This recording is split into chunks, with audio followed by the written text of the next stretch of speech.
¿Alguna vez has sentido que el aire mismo te juzga? Ese era el peso invisible que Elena Rossi cargaba cada mañana al cruzar el umbral de cristal esmerilado de la Galerie du Bois. Chicago, incluso en una mañana fresca de otoño en River North, parecía contener la respiración dentro de aquellas paredes blancas e inmaculadas. El clic de sus zapatillas desgastadas sobre el mármol pulido resonaba demasiado fuerte, un anuncio humilde de su presencia en un espacio consagrado al lujo silencioso y al arte conceptual que costaba más de lo que ganaría en una década. Elena apretó la correa de su mochila, un gesto inconsciente para anclarse. Tenía 24 años, una maraña de cabello castaño recogido en una coleta práctica y la palidez de quien pasa más tiempo bajo luces artificiales que bajo el sol. Sus vaqueros, aunque limpios, mostraban el desgaste en las rodillas, y la camiseta gris bajo su fina chaqueta había visto días mejores. Pequeñas manchas de carboncillo se aferraban bajo sus uñas, testigas silenciosas de las horas robadas al sueño, dedicadas a su verdadera pasión: dibujar, pintar, intentar dar forma al torbellino de imágenes en su cabeza. Pero la pasión no pagaba el alquiler de su minúsculo apartamento en Pilsen, ni llenaba su nevera. Para eso estaba la Galerie du Bois, un trabajo de asistente de bajo nivel: montar exposiciones, limpiar pedestales, hacer recados, ser invisible, que apenas cubría sus gastos, pero la situaba dolorosamente al borde del mundo que anhelaba secretamente observar. Isabelle Dubois, la dueña y directora, siempre se aseguraba de que todos supieran ambos títulos, encarnaba la galería. Era una mujer negra alta, de piel oscura y figura escultural, envuelta en seda y cachemira de tonos neutros. Su maquillaje era una máscara de perfección, sus joyas discretas pero indudablemente caras. Se movía por el espacio como una pantera, con una gracia controlada que intimidaba. Hoy supervisaba la colocación de una nueva instalación, un amasijo de metal retorcido que, según la etiqueta, exploraba la fragilidad de la existencia urbana. Rossi, la voz de Isabel, cortó el silencio, sin volverse. No era un saludo, era una citación. ¿Limpiaste el pedestal de la esquina este? Tiene que estar impecable. La pieza que va ahí llega mañana y no quiero ni una mota de polvo que distraiga. Sí, señora Dubois. Lo repasé esta mañana, respondió Elena, su voz más tenue de lo que pretendía. Isabel finalmente giró la cabeza. Sus ojos oscuros barrieron a Elena de arriba abajo. Una evaluación que duró un segundo, pero pareció pesar una tonelada. Una levísima mueca, casi imperceptible, crispó sus labios perfectamente delineados. Asegúrate de que repasado signifique perfecto, no como la última vez. No esperó respuesta, volviéndose hacia el técnico de montaje con instrucciones precisas. Elena sintió el calor subirle al cuello. La última vez había sido una huella dactilar minúscula que solo Isabel, con su visión de halcón para la imperfección, especialmente en Elena, había detectado. Tragó saliva y se dirigió al almacén, un espacio caótico y polvoriento que contrastaba brutalmente con la elegancia estéril de las salas de exposición. Allí encontró a Marcus Jones, el otro asistente general, un hombre afroamericano unos años mayor que ella, desenredando una maraña de cables de iluminación. Marcus levantó la vista y esbozó una media sonrisa cansada. ¿Te tocó el rayo matutino? Elena forzó una sonrisa. El pedestal de la esquina este. Aparentemente, mi definición de limpio no coincide con la suya. La definición de nadie coincide con la suya, a menos que lleves un traje de $3,000 y hables de la dialéctica del espacio negativo, murmuró Marcus, volviendo a los cables. Hoy está peor. La inauguración de Moreau es la semana que viene. Prepárate. Elena asintió, un nudo formándose en su estómago. La exposición de Jean-Pierre Moreau, un artista francés de renombre, era el evento más importante del año para la galería. Significaba más estrés, más horas y más oportunidades para que Isabel encontrara fallos en ella. Se preguntó, no por primera vez, si valía la pena. El dinero era necesario, desesperadamente. Y la pequeña, terca esperanza de que, de alguna manera, estar cerca del arte, respirar su aire, pudiera enseñarle algo, contagiarle algo. Esa esperanza se negaba a morir. Pero cada día, bajo la mirada gélida de Isabel Dubois, se sentía más pequeña, más fuera de lugar, como una mala hierba tratando de crecer en un jardín perfectamente cultivado. Los días siguientes se convirtieron en un borrón de tareas urgentes y tensión creciente. La galería bullía de actividad mientras se preparaba la exposición de Moreau. Elena corría de un lado a otro.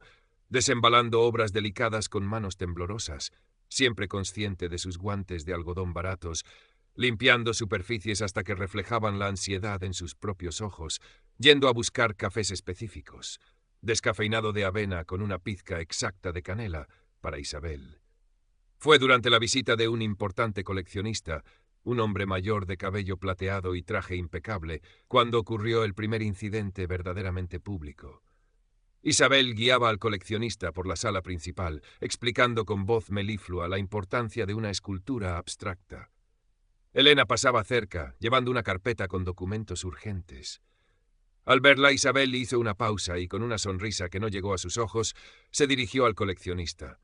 «Disculpe un momento, señor Davenport. Parece que nuestro personal necesita un recordatorio sobre el código de vestimenta apropiado para un entorno como este». Su mirada se posó deliberadamente en las zapatillas de Elena. Ciertas elecciones de calzado pueden resultar discordantes, ¿no cree? El señor Davenport pareció incómodo, murmurando algo ininteligible. Elena sintió que todas las miradas de la sala se clavaban en sus pies.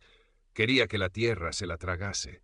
Entregó la carpeta en silencio y se retiró lo más rápido que pudo, el eco de la risa apenas contenida de Isabel siguiéndola. Más tarde, en el almacén, Marcus le ofreció una barrita de granola. «No dejes que te afecte», dijo en voz baja. «Es su deporte favorito, hacer sentir pequeña a la gente para sentirse grande ella». Fácil decirlo, pensó Elena, mientras la humillación ardía en sus mejillas. Esa noche en su apartamento, el olor a trementina y pintura al óleo era un bálsamo. Frente a un pequeño lienzo apoyado en una silla, Elena mezclaba colores, intentando capturar el azul profundo y melancólico del cielo de Chicago justo antes del anochecer. El arte era su refugio, el único lugar donde no se sentía juzgada, donde podía ser ella misma. Pero la sombra de la galería se cernía incluso allí. Las palabras de Isabel, su mirada despectiva, resonaban en su mente, ahogando la concentración. Tenía razón. Era ella, con sus vaqueros gastados y sus sueños silenciosos, una intrusa en ese mundo brillante y cruel. Un par de días después, Isabel le asignó una tarea particularmente desagradable: limpiar a fondo el sótano donde se almacenaban materiales viejos y marcos rotos. Era un trabajo polvoriento, lleno de telarañas y quién sabe qué más. Coincidía, casualmente, con la hora en que un artista local que Elena admiraba iba a dar una pequeña charla informal en la galería. «Alguien tiene que encargarse del trabajo sucio, Rossi», dijo Isabel con indiferencia cuando Elena tímidamente preguntó si Marcus podría ayudarla o si podría hacerlo más tarde. «Y tú pareces adecuada para ello». La implicación era clara. Mientras Elena tosía en el aire viciado del sótano, moviendo lienzos polvorientos y sintiendo la suciedad pegarse a su piel, oyó los ecos apagados de las voces y las risas que venían de arriba. Se sintió más aislada que nunca. Marcus bajó más tarde con una botella de agua. «¿Todo bien aquí abajo?», preguntó, mirando alrededor con una mueca. «Sobreviviendo», respondió Elena, limpiándose el sudor de la frente con el dorso de la mano. «Escucha», dijo Marcus, bajando la voz. «Isabel, he oído rumores. Dicen que viene de la nada, que luchó mucho para llegar aquí. Quizás por eso necesita demostrar constantemente que pertenece, asegurándose de que otros no lo hagan». No era una excusa, pero sí una posible explicación que hizo a Isabel parecer por un instante casi humana. Casi. «Ten cuidado», añadió. «Cuanto más se acerca la inauguración, peor se pone». La profecía de Marcus se cumplió. A medida que se acercaba la noche de apertura, Isabel se volvió un torbellino de exigencias y críticas. Nada de lo que hacía Elena era suficientemente bueno. La acusaba de mover objetos incorrectamente, de no anticipar sus necesidades, de respirar demasiado fuerte. La tensión era palpable. Un día, Isabel encontró una pequeña libreta de bocetos que Elena había dejado por descuido en la diminuta sala de descanso del personal.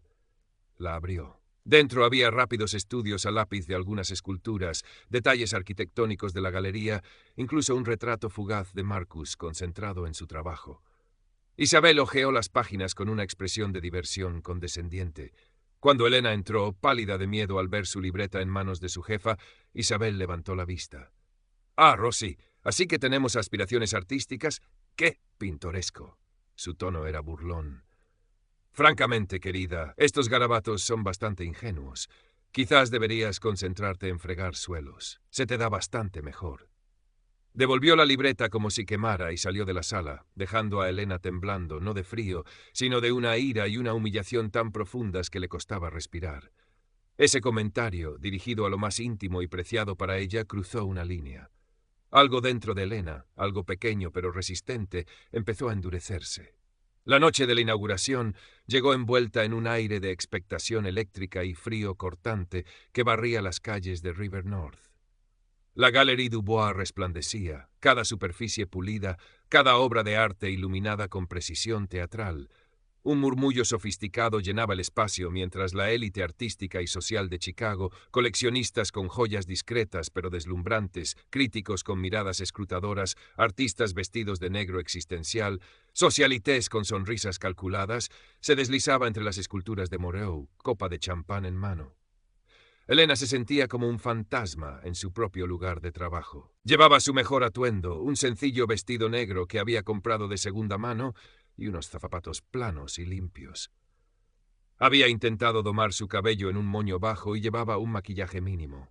Aún así, se sentía dolorosamente consciente de su diferencia, de ser una pieza funcional y prescindible en medio de tanto brillo estudiado. Su tarea era circular discretamente con bandejas de canapés y asegurarse de que las copas de los invitados importantes nunca estuvieran vacías, un trabajo que la obligaba a estar presente pero invisible.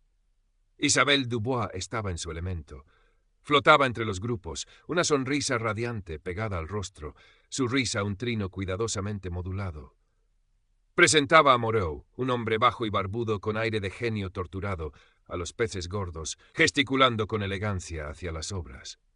Elena la observaba desde la distancia, una mezcla de resentimiento y una extraña fascinación por la perfección de su actuación. A mitad de la velada, Isabel necesitaba urgentemente una copia del catálogo de la exposición que se había quedado en su oficina.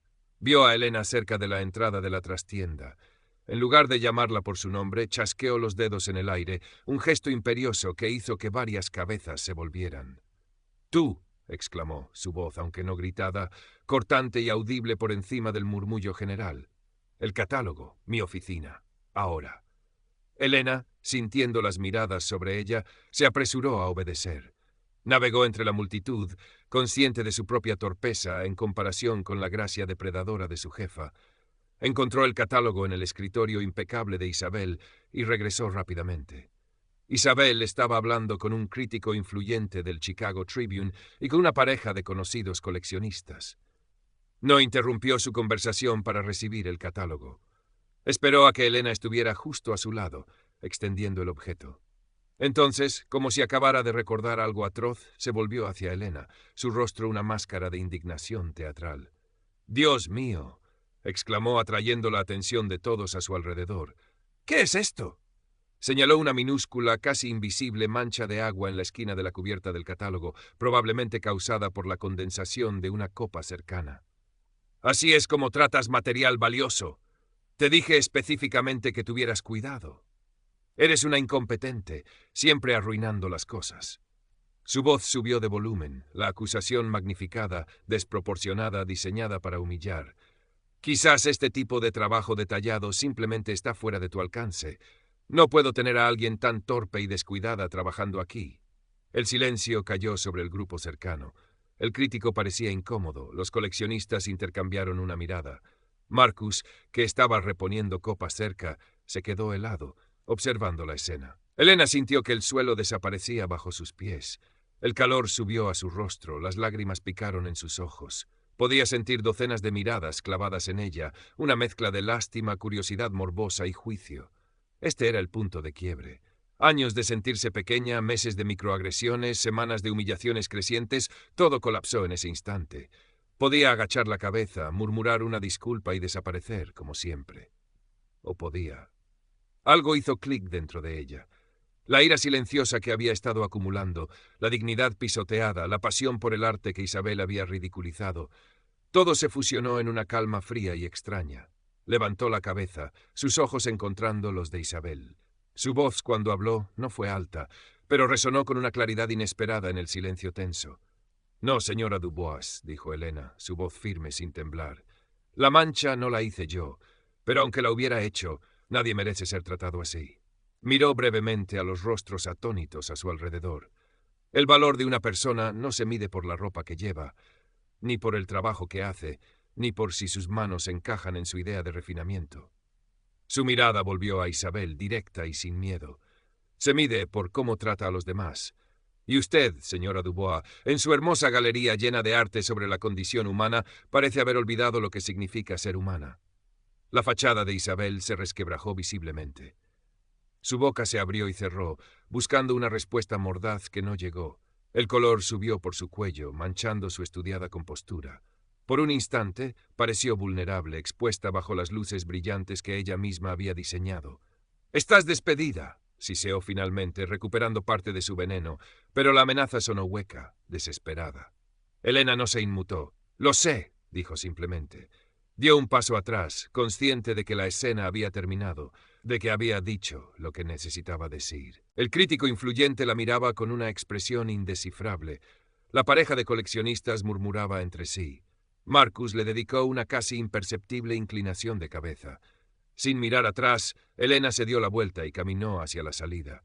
Atravesó la multitud silenciosa que se apartaba a su paso como las aguas del Mar Rojo. Cada paso se sentía ligero, extrañamente liberador. Empujó la pesada puerta de cristal y salió a la noche fría de Chicago. El aire golpeó su rostro, llevándose el olor artificial a champán y perfume caro. El ruido del tráfico de la ciudad, el ulular lejano de una sirena, la envolvieron como un sonido familiar y reconfortante. Se detuvo en la acera, respirando hondo. No tenía trabajo. Su futuro inmediato era una hoja en blanco aterradora. Pero por primera vez en mucho tiempo no se sentía pequeña ni invisible. Levantó la vista hacia los rascacielos que arañaban